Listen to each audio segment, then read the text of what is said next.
अव्यवस्थित आंकड़ों से मध्यमान कैसे निकाला जाता है।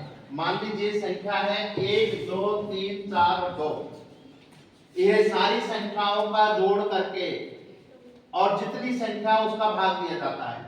इसका सूत्र है सिग्मा x बटे n। सारी संख्या कितनी है, 1 और 2 3 और 3 6 और 4 10 और 2 12। 12 में कितने का भाग जाएगा, 1 2 3 4 5 का भाग जाएगा। 12 में 5 का भाग देंगे तो 2.5 आपका मध्यमान आया है। 2.5 क्या आया है, मध्यमान आया है। अब ये संख्या वर्ग में जब हम CI के अंतर्गत करेंगे, वर्गीकृत आंकड़ों के अंदर करेंगे, ये अवर्गीकृत आंकड़े हैं। अवर्गीकृत आंकड़ों से मतलब है सामान्य रूप में संख्याएं लिखी गई हैं। वर्गीकृत आंकड़ों का मतलब है वर्गीकरण करके संख्याएं इस रूप में डाली गई हैं। इसमें F 1 2 3 4 और 2 है संख्या। मध्यमान के अंदर सबसे पहले हमें कोई भी एक संख्या को मान के रूप में लेना पड़ेगा। किसी को भी ले सकते हैं। बहुलांक में तो उस संख्या को लिया जाता है जो सबसे अधिक संख्या आई है, और मध्यांक में बीच की संख्या को मान के रूप में लिया जाता है, और मध्यमान के अंदर कोई भी संख्या मान के रूप में ले ली जाती है। मान के रूप में लेने वाली संख्या, जैसे हमने 20 29 को मान के रूप में लिया, जहां पर मान के रूप में लेते हैं वहां पर 0 लिखा जाता है। उससे ऊपर वाली संख्या प्लस में लिखी जाती है, +1 +2, नीचे -1 -2 से लिखी जाएगी। बात समझ में आई होगी आपको। ऊपर की संख्या प्लस में, नीचे की संख्या माइनस में। ये तब लिखी जाती है जब CI हमारा घटते हुए क्रम में चल रहा है। CI जब हमारा अवरोही क्रम में चल रहा है। अवरोही क्रम का मतलब है 40 30।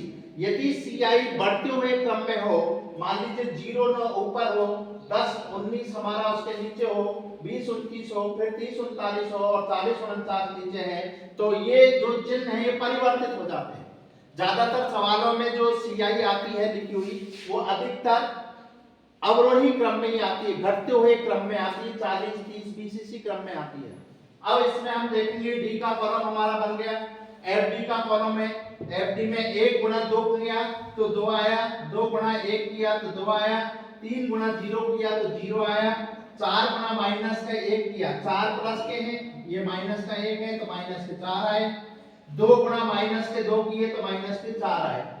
ऐसा करके हम जब FD के कॉलम को जोड़ते हैं तो प्लस की संख्याएं 4 हैं और माइनस की संख्याएं 8 हैं, और नीचे जाकर के ये कॉलम का जोड़ करेंगे तो FD तो लिखना ही है, और इसके जोड़ के लिए ये सिग्मा लगा जाता है। जो भी कॉलम का हम जोड़ कर रहे हैं तो उसके आगे सिग्मा लगता है। सिग्मा इस प्रकार से होता है।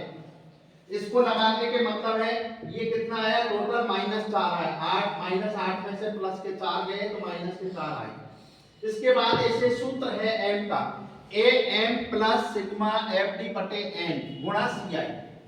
इधर आप am एब्सोल्यूट में बोलते हैं। एब्सोल्यूट मतलब कल्पित मान। कल्पित मान कौन सा है, जो संख्या हमारी, जिसको हम कहते हैं कि हमने चयन किया है 20 और 29 CI है, इन दोनों संख्याओं को जोड़ करके 2 का भाग दिया जाएगा। 30 39 होती तो इनको जोड़ करके 2 का भाग दिया जाता। यदि 40 49 होते तो दोनों को जोड़ के 2 का भाग, ये 2 का भाग देने के बाद ये एब्सोल्यूट मीन AM आ जाता है। AM आया 24.5। सिग्मा FD क्या है, सिग्मा FD इस कॉलम में आप देखिए -4 है, ये -4 यहाँ पर आगे।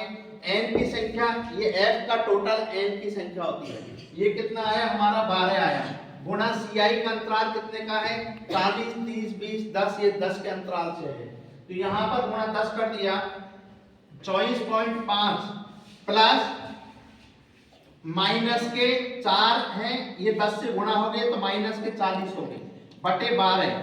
अब इसके बाद में -40 में 12 का भाग दिया है तो -3.33 आया। 24.5 में से -3.33 घटाते हैं 21.17 इसका आंसर आया। ठीक है।